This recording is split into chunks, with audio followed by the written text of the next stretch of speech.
Dear friends, good evening and welcome. Today we are so honored to welcome again Professor Marcia Hermansen. She had given a talk last year around the same time, this fall, and she introduced us to Sufism, and today she'll conduct a workshop-style presentation on the practices. So we are going a little deeper into the topic of Sufism.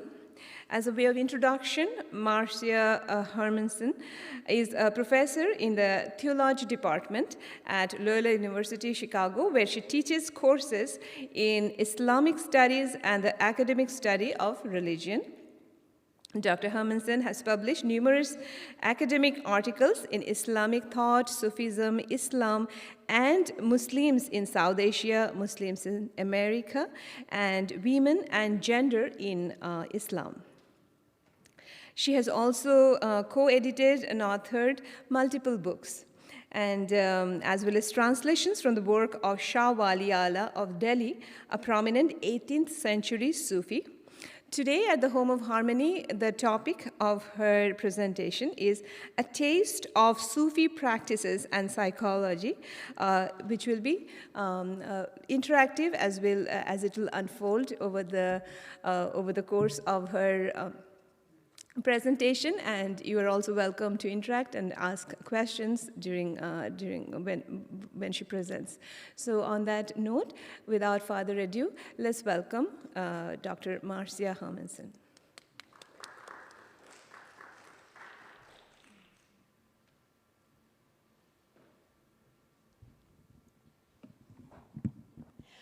Thank you so much. Is this sound good, even though the mic is here? So welcome to everybody, friends, family, spiritual seekers, and as announced, the topic of this presentation has to do with Sufi practices and psychology, and it was requested that we have at least some workshop element introducing some of the practices. So I'm going to begin a little bit in lecture mode and tell you just a little bit about. I'm not sure how much familiarity there is about Sufism. That part will be pretty short.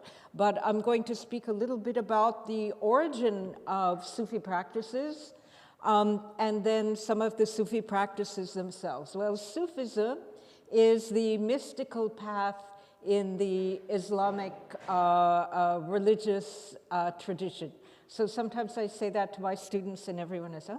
And then I say, what is mysticism? Well, I'm sure this audience can give us multiple and rich definitions of mysticism, but let's say it is having a direct experience of the ultimate or the ultimate being, if one is theistic, in the here and now. So if you were here for my last lecture, I distributed this chart, and don't be intimidated, there's a lot of data. Whoops, I don't think the pointer even goes that far.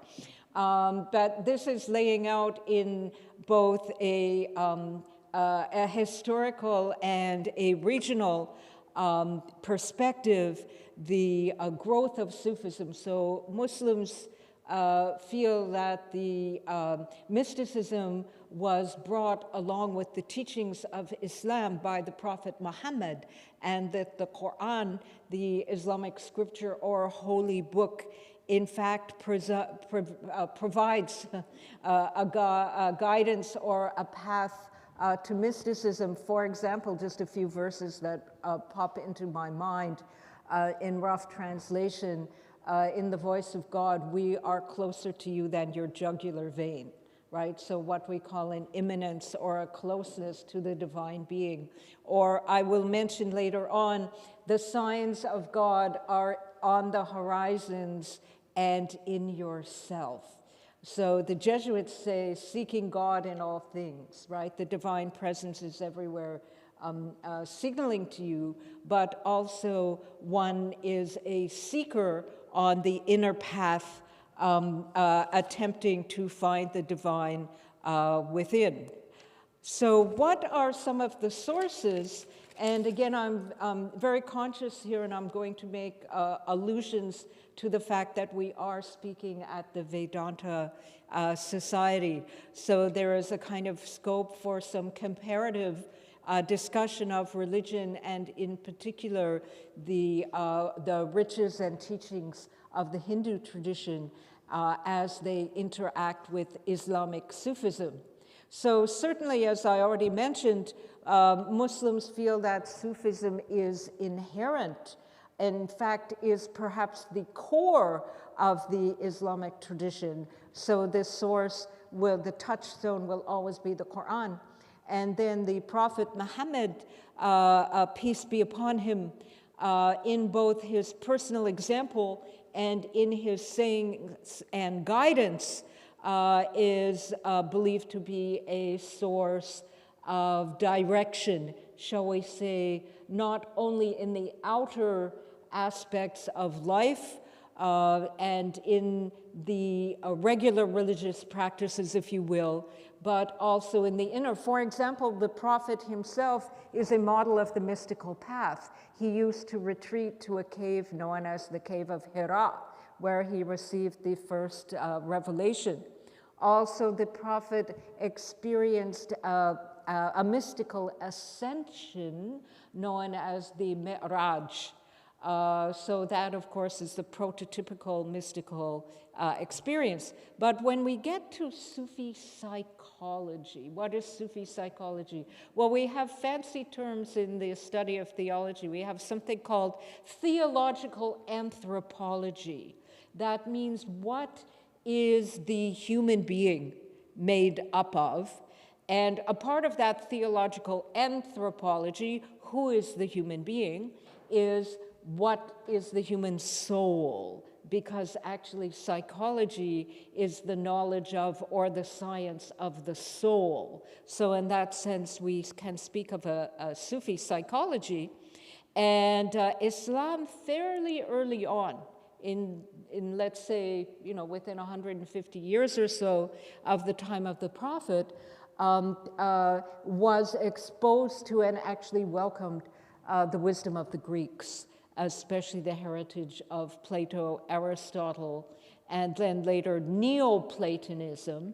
So some of the sort of framing of the Sufi psychology definitely draws on that Greek heritage. So in that way, one can say that it is conversant with the other Western traditions. In fact, Islam was probably the first to engage that heritage, that particular philosophical heritage. So sorry, maybe I better correct myself historically. Of course, Christianity emerged in a Hellenized environment. So I ask my students, and often they can't answer. I say, what language were the Gospels written in? Well, they were written in Greek. So of course, Christianity had that encounter with Hellenism early on, but this sort of detailed formulation of psychology along Neoplatonic lines, the Islamic tradition actually introduced that. And then finally, especially when I'm speaking of some of the Sufi practices today, I will invoke Buddhism, Hinduism, and even Turkish shamanism. So some of the things that Sufis do were probably picked up in the cultural environments to which the Islamic tradition spread. And here you can just have a rough idea. This is a map, of course, this is Arabia. And in very early centuries, to a large extent within 30 years after the death of Prophet Muhammad in 632,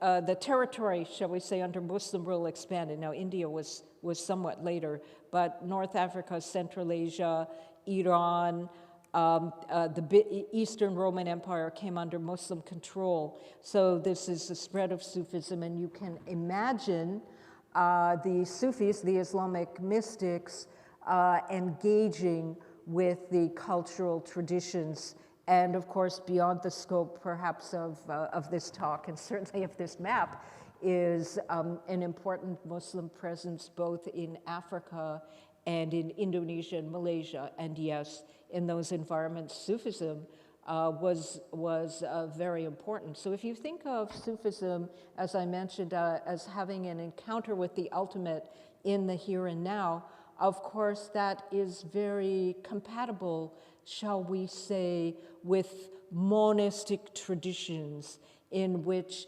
there is an acknowledgement, an appreciation that all is one and all is infused with the divine. And that is, of course, what was encountered in India, in Southeast Asia, and in Africa as the Islamic tradition expanded. And Sufism is often historically credited with being a vehicle kind of on the front, in the forefront of that expansion were Sufi holy men, maybe some holy women as well, who were carrying that element of Islam to these new populations who recognized the compatibility with the spirituality that they were already familiar with. Now, some of the formulations of Sufi psychology, so in other words, you have the kernel of these ideas there in the Quran, the practice of the Prophet and his sayings, but to actually have it formulated into a system takes both some intellectual heavy lifting and also perhaps some motivation. So the Islamic tradition was often built, constructed, contributed to by great scholars who were living in Iran, Central Asia, and so on. And this is, many of these Sufi theorists, names like Al-Ghazali or As-Sarraj, wrote huge manuals, kind of how to be a Sufi, in which they explained Sufi psychology. So Sufism is, there are different Sufi methods, so we're talking about practices. So Sufis became organized around the world into what are called in English, Sufi orders. And that is a translation order of the word tariqa, but it's kind of a, an interpretive translation, because tariqa literally means a method or a road or a way. I was thinking about Hinduism as I developed this presentation. Of course, in Hinduism, you have the margas. So margas are different ways or paths to God.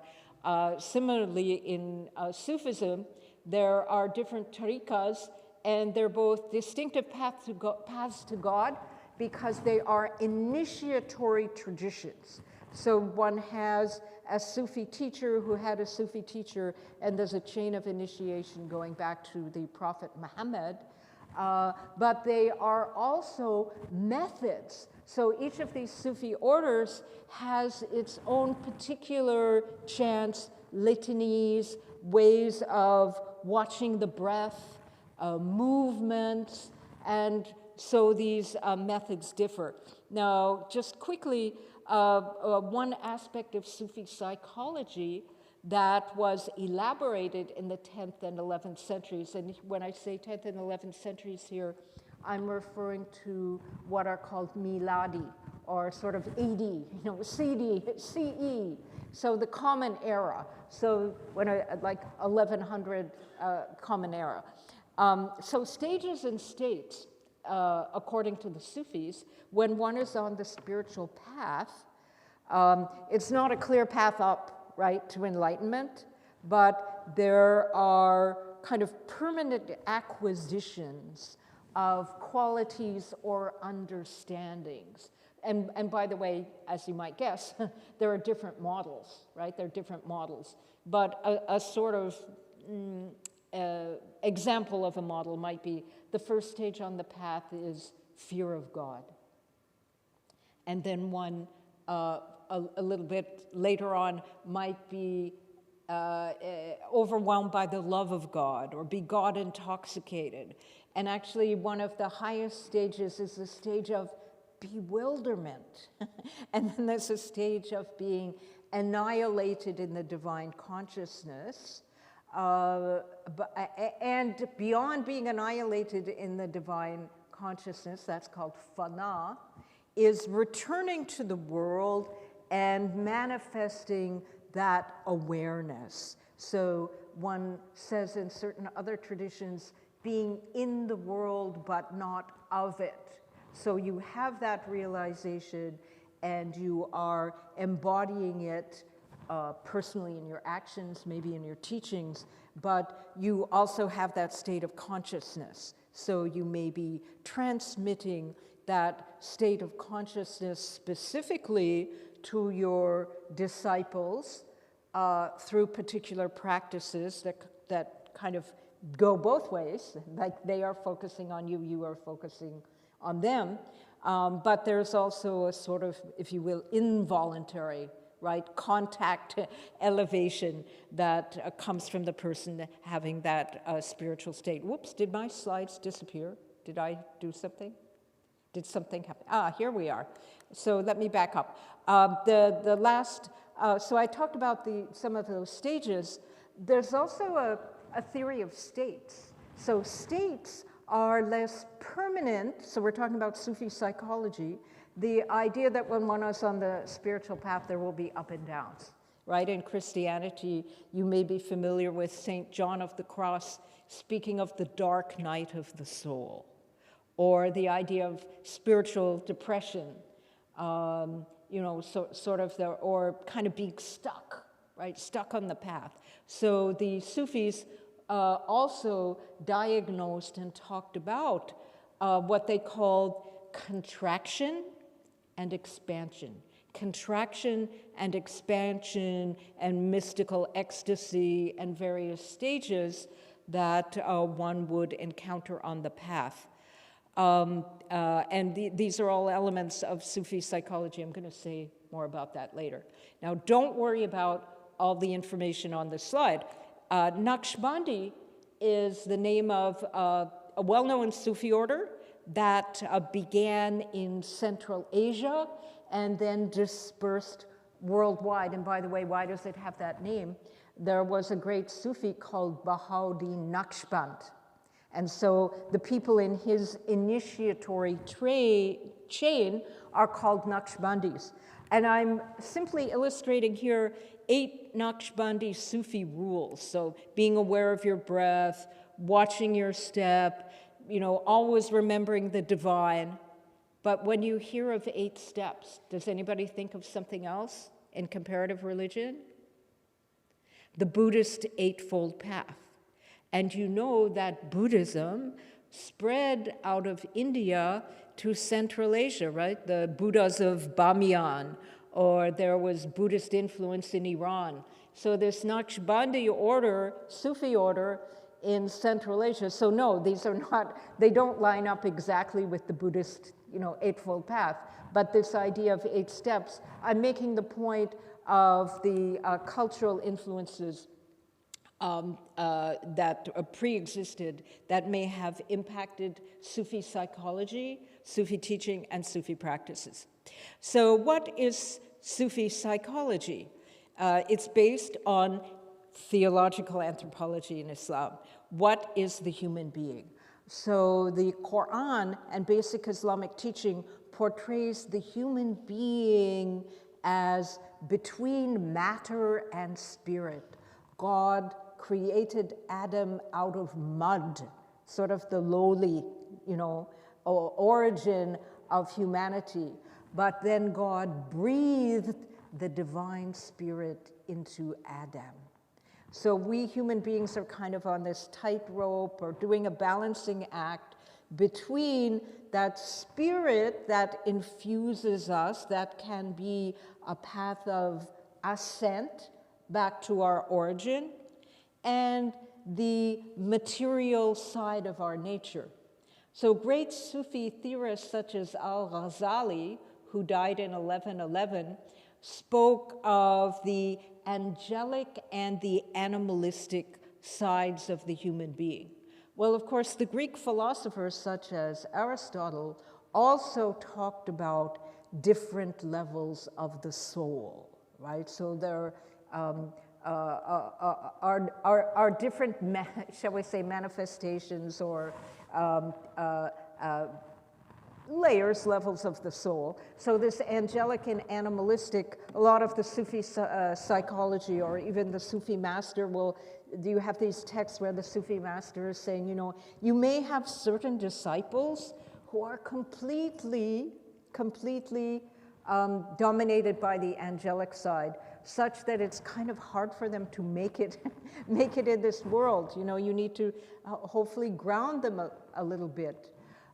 Whereas others are very heavy-natured, very animalistic, and you know, usually the prescription for that type is to do some heavy-duty religious practices, like fasting a lot, you know, like mortification, you might say, of the flesh, to tame those animalistic influences. And you probably know, if you're a comparativist, in Buddhism, they talk about the animalistic drives of the human being in terms of what the pig, the rooster, and the snake. It depends with you know, that same sort of subtlety, you know, that there may be the angry element, there may be the jealous element, there may be the lustful or the inert element of the human being, and all of these may be cultivated, and of course there's different levels of cultivation.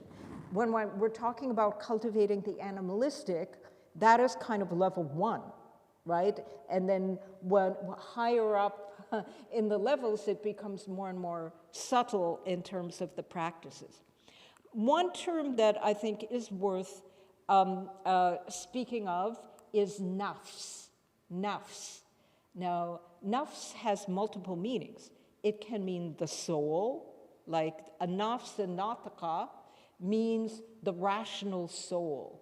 And that was what set human beings apart from other animals, because human beings could speak and could reason. But nafs can also have a meaning rather like we would say in sort of modern day English usage, ego, like being egotistical. You know, so on the one hand, yes, nafs is just yourself. So it's the soul, the self, and the ego all at once. So if you're dealing with an Islamic philosophical or psychological text, you have to sort of figure out, is this talking about the soul or just a guy or a person, a self, or is it talking about an ego that needs to be tamed? So the Sufi psychologists described levels of the soul, and these terms actually come from the Quran. So an-nafs al-amara, amara means to command.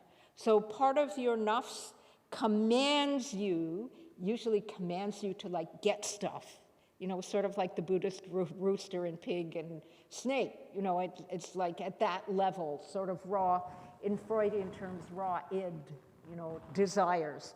But then you have something that sounds a little bit like Freud's superego, the blaming self, the blaming nafs, the nafs that sort of, you messed up, you know. So remember, Freud's superego is like the internalized societal and parental norms that's kind of beating yourself up, or maybe making you into a corrector who feels they need to go and beat other people up, right? So those are like the beginning levels of the soul, and then one moves up, and there is the soul at peace, the soul that is pleased, and the soul that is pleasing, and all of these terms come from the Quran.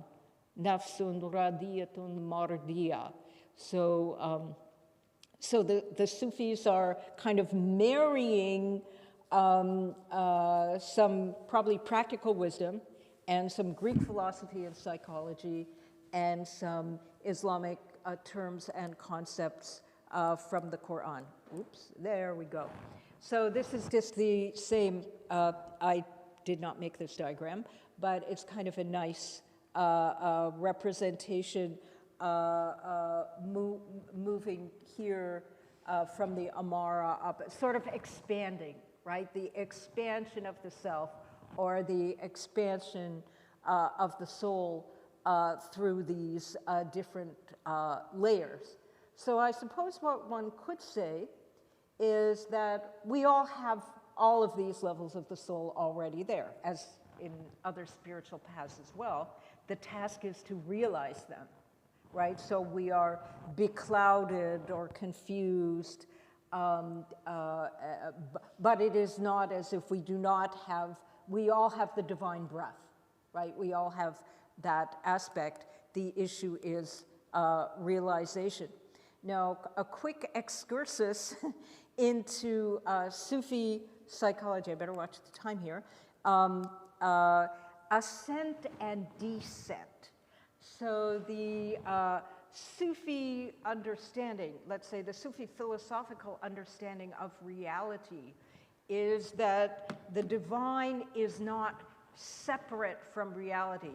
And this is, of course, I would say that among the three Abrahamic traditions, Judaism, Christianity, and Islam, Islam is the one that is the most monistic.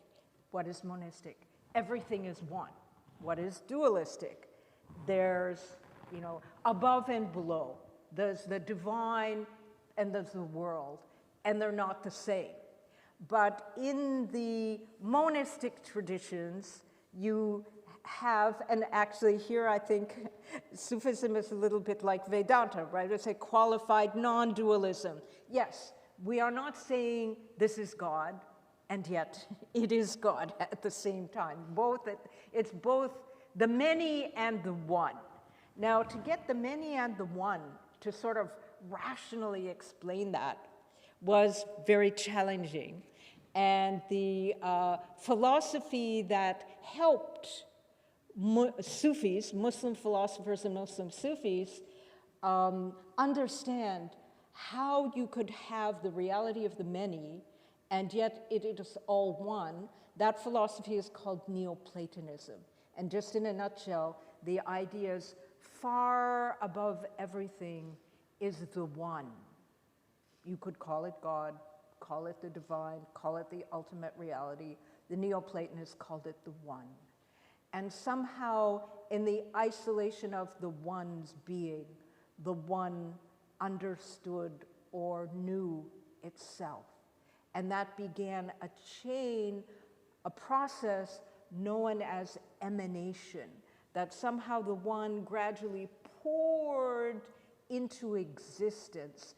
And that was often kind of mapped as pouring through the spheres, right, of the planets and all of these layers into our material world.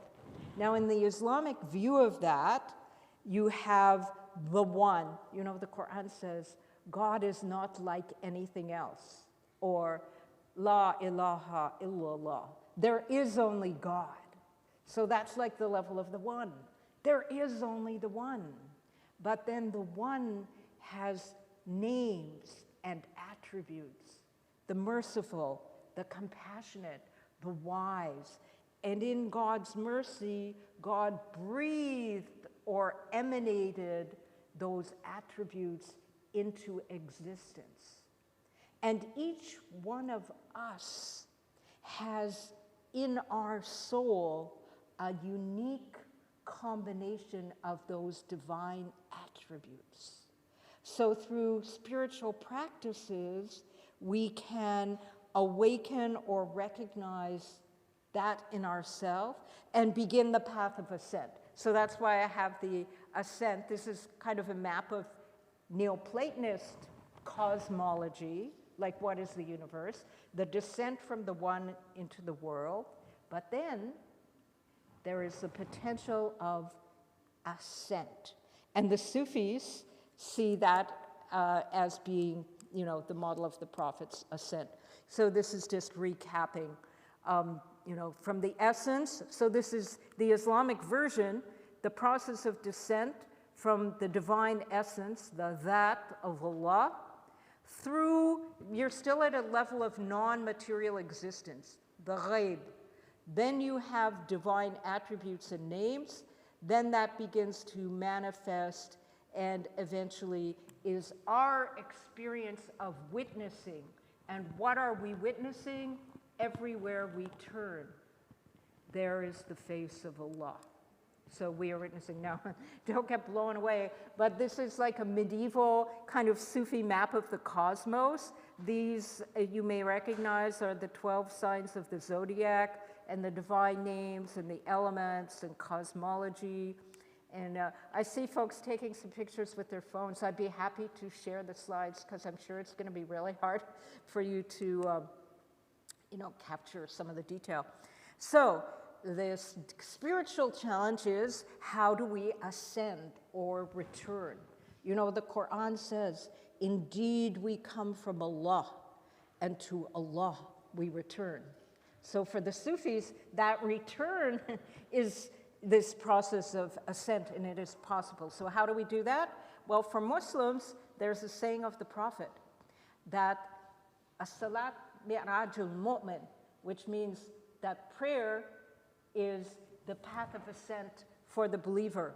But also, we recognize the signs of God on the horizons and in ourselves.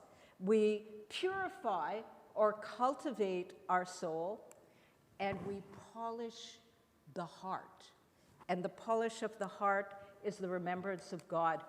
So I think I have to move very quickly here for us to have time for the practices. So bear with me if I move a little quickly. I'm talking about here, I'm illustrating the sort of living tradition of Sufism. This is a book, you can buy it on Amazon, Physicians of the Heart, which combines contemporary post-Freudian psychology of the self with the beautiful names of Allah. You may know there's a tradition, Allah has 99 beautiful names. So by understanding the meaning of these names and meditating them, contemplating on them, it's a spiritual practice of healing the self, including this healing the self in very modern ways, like the family you grew up in and your issues with your parents and things like that. So really bringing it into contemporary terms. Lata'if refers to the idea of what I will translate as subtle spiritual centers. So this is a map of these different Arabic writing, the Nafs, the Ruh, the Sir, the Qalb, so the heart, the spirit, the secret. These are the names of some of these centers. And back to my comparative religion piece, yes. So these spiritual centers, by the way, were not exclusively spoken of by Indian Sufis. They were also spoken of by Sufis in Central Asia, but definitely as you may know, that some of the Hindu yogis and the Muslim Sufis kind of compared notes. So not exactly the same system, but very similar idea of ascending through the chakras, ascending through the Lata'if. Each Lata'if could be associated with a color, a vibration, one of the prophets, and so on, okay? So, I added this. So Sufism can parallel the Hindu margas. So Jnana Marga, wisdom and discernment. So remember all that philosophy I was talking about of the divine names and the levels of cosmology and the signs? So just knowing that becomes a path of return. Bhakti and devotion. Well, devotion to Allah, the divine being. Devotion to the Prophet, may peace be upon him. And in Sufism, one has a spiritual guide, a murshid, the equivalent of a guru. So devotion, it's like a path. You have your guru before you. You can do spiritual practices of contemplation of your guru, which becomes an opening to connection to the Prophet, which becomes an opening to connection with the divine. So that's a kind of, probably both a jnana and a bhakti path. And then karma yoga, duty or acting without attachment. So a Sufi would say, doing your duty is following, the Sharia or the rules of Islam, but also doing everything. There's a saying of the Prophet, that talks about something called ihsan. You could say doing things beautifully, the inner dimension of the religion. What is it? It's doing everything as if you see God. Because even if you do not see God, God sees you. So that is a kind of, I would say, a parallel to that acting without it. You are going beyond your ego, right? God is there in every part of your action. And definitely letting go of the ego and all that is part of the teaching. Then the physical exercises and contemplative practices are definitely part of Sufism.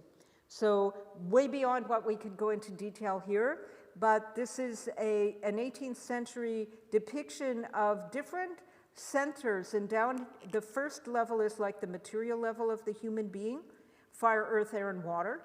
Then this is the kind of Nafs, the heart, the intelligence, the spirit, and then this is the highest level of the subtle centers. So this is definitely for those who are, doing the fine-tuning of the highest levels of the self, as the Sufis would understand it. So the lowest level is the animalistic, then the human, and the top level, which I don't have depicted here on this slide, is of course the angelic. So finally, we're going to talk about dhikr, or zikr in Indian pronunciation, the remembrance of God. So a major Sufi practice is the remembrance of God. Remembering is very central to Islamic theology. We have already all recognized God in a time before time. We have stood before Allah, and Allah asked, "Am I not your Lord?" And all the souls said, "Yes, indeed you are." So we have to wake up and remember. We come into this world and we forget, so we do that through dhikr. And it's also a concept, as I just explained. So there's a cosmology of dhikr, there's a concept of dhikr, which I had better not elaborate too much, and then there's the actual practice of either reciting pious phrases or the shahada. There is no God but God. There is no God but God, which is repeated in the different Sufi orders in diverse ways, and then one may cultivate the state of being permanently in the remembrance of God, being a dhakir. So now comes the part, so I'm going to say some of the practices that I'm going to be, demonstration, come from the Chishti Tariqa in India. So this is the Chishti lineage. This is the site in Ajmer in Rajasthan of one of the great Sufi saints, walis, teachers, Khwaja Moinuddin Chishti of the 13th century, and Chishti's Dhikr, and then this slide just describes the Chishti Dhikr, which I may model for you. So if you're ready, we will now, because time, the clock is ticking, some quickly Sufi practices. So I was asked to do a workshop, and of course the thing, as a professor of religious studies, I'm very aware. So certainly in the Vedanta tradition and in some of the Islamic Sufi traditions, basic practices can be shared. Why would you share a practice that is inner? To give a taste. The Sufis call it dhawq, to give a taste of that higher reality. But of course, to share a practice, these practices were initially esoteric. They were secret. They were transferred within the tariqah from the sheikh, from the teacher to the disciple. And an analogy has been given of medicine. If a spiritual practice is like a medicine, and you take from here and there, you might be messing yourself up, right, spiritually? So personally, I believe that we are in a new time. And what the scholars say, sometimes we're in a time of the sharing of the secret. So what used to be oral tradition and very secret, now you can buy a book, or you can go on the internet, or you can watch a YouTube video, you know. So I actually was asked by the House of Harmony to show a few practices and invite anyone who wants to.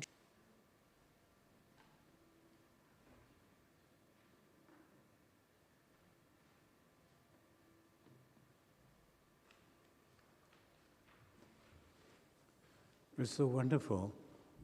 Then when we are hearing this, there are so details about the Sufi practice and the Sufi philosophy, theology, so close to Vedanta, so close to, we could really understand it. And almost the words are also, some common words are there. Counting the beads, almost the same, but you are saying the name of Allah, La ilaha illallah, like that. Our mantras are different. The Hindus have so many gods and goddesses, they get that mantra from their guru, and they will be, of course, not, our teachers, they say, you should not utter it, pronounce it, it should be within. There are 3, 4 systems are there, within you must go on, there should be sound. There's so common practices. So we have a book, I think, that we have given to you, The Many Ways to God. At the end of that book, we have that every religion, when it was started, who did it, etc., and the practices. If you look at the practices, almost all the religion having the same practices. Fasting in all religion. Christianity, Islam, Hinduism, Buddhism. Counting the beads in all religion. The Buddhists also counting the beads. Christians are also, they're counting the beads. Hindus, they do that. Visiting holy places in all religion. So if all the practices are the same, result is also supposed to be the same. So that is the way Bhagavan Sri Ramakrishna said, we are all going to the same goal. And we call it by various names, sometimes Allah, Jehovah, God, Ishvara, but it is the same. And what is that God ultimately? It is L-O-V-E, love personified. And love, that is unselfishness. So what is God we are pursuing? It is unselfishness and it is love. It is already within us, but in a very limited way.